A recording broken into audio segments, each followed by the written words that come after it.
Shoo, shoo.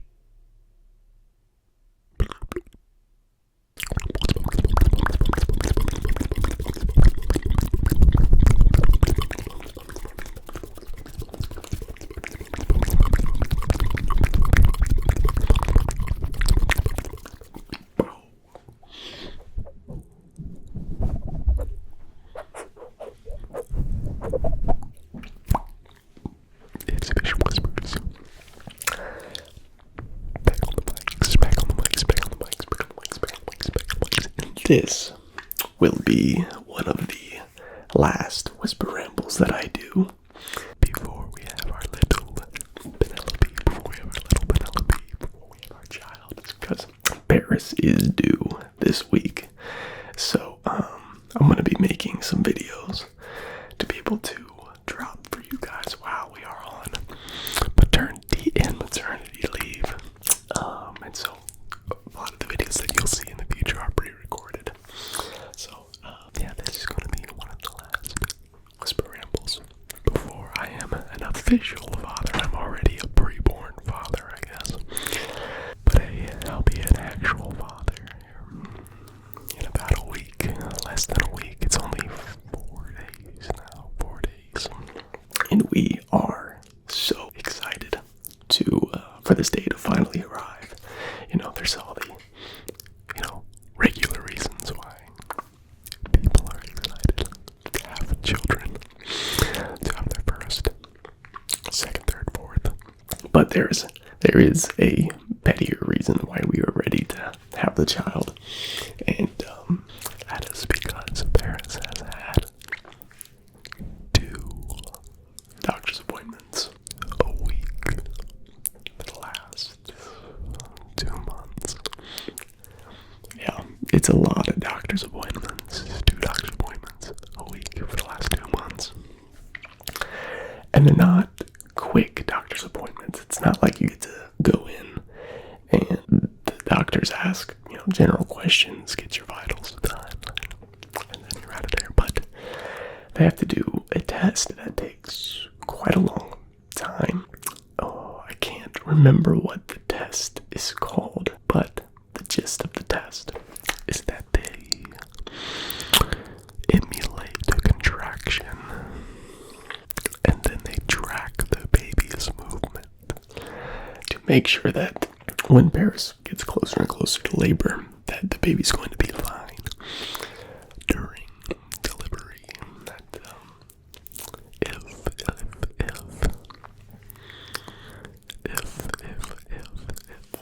if she's not moving, if Penelope stops moving, that's a bad sign that she's not moving during contractions. It means that she might not do that great during delivery. And so instead of waiting, you might want to just have the baby right then and there that day, because she'll do better on the outside than the inside. And so one of the main reasons that we're having all these tests done is because she has a small abdomen circumference. Now, every other measurement is healthy. She's normal size. She's just really skinny. I think she's in the 6th to 8th percentile. That's where she's ranked every time that they have measured her.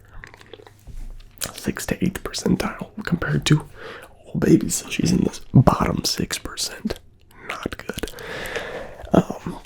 But Paris is extremely skinny. Like, she's petite. I'm a skinny boy, right? I'm a skinny male. Paris's mom had a bunch of skinny babies. She was told the same thing, so it kind of runs in the family. We're not too worried about it. And by technicality, I guess, they're not even, the doctors aren't even really worried about it. They just said it's something to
So she was not gaining a ton of weight.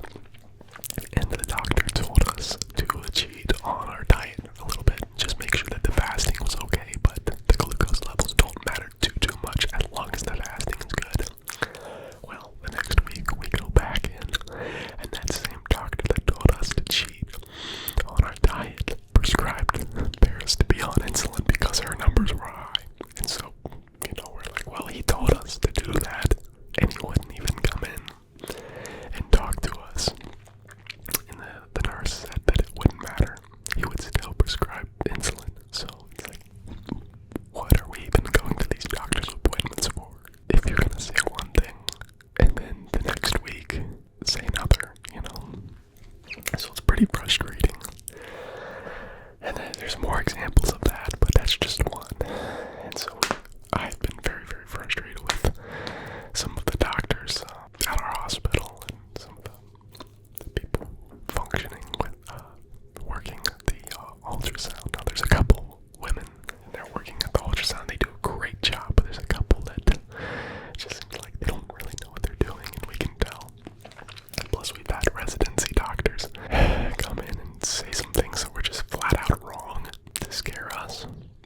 Not to scare us, but that did scare us. And then we talked to another doctor, and they're like, not only is that true, like that's just, like, first of all, it's just completely not true. And even the number wasn't accurate. So it was like, okay, gosh, I hate to take doctors' recommendations with a grain of salt. Like, I don't want to take what they say with a grain of salt. I want to be able to trust them. And I know that the doctors and all the healthcare workers, they have the best intentions.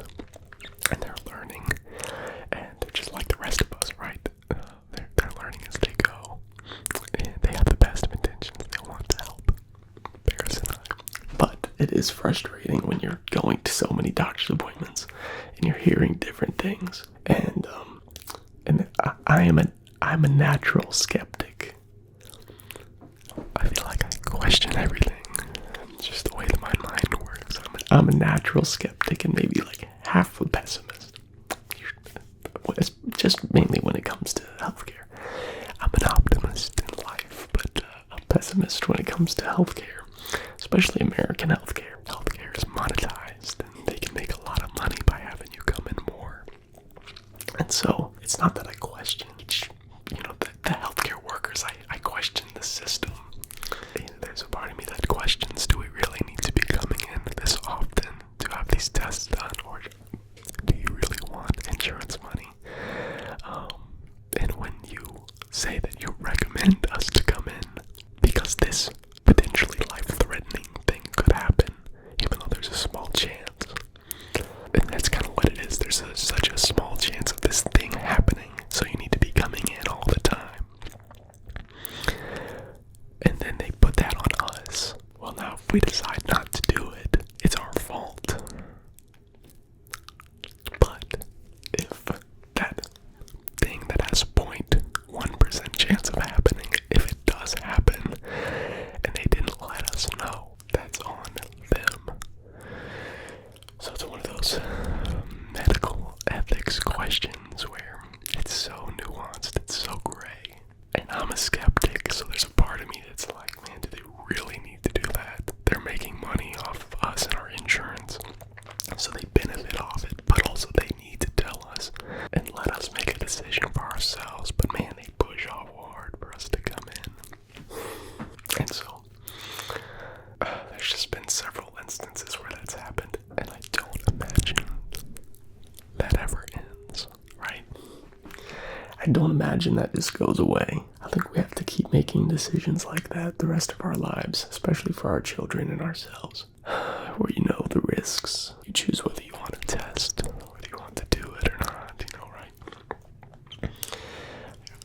I'll tell you another example. Another example is that Paris was having high heart rates and high blood pressure, just randomly, a couple times, 2 days in a row. And she wasn't doing much, but she naturally does have a higher heart rate. So, she was probably around 155 while she was,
associated.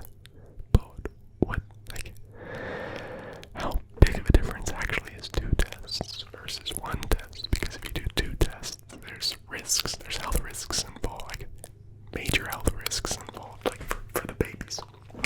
And so, we're sitting here, and I don't mess around with political odds, and I'm making this decision like, no, let's not do it. But then, what ends up happening if she did? Like, that blood is then on my hands.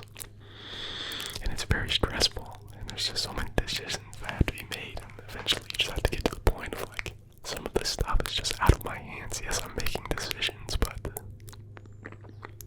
we really can't control all that much.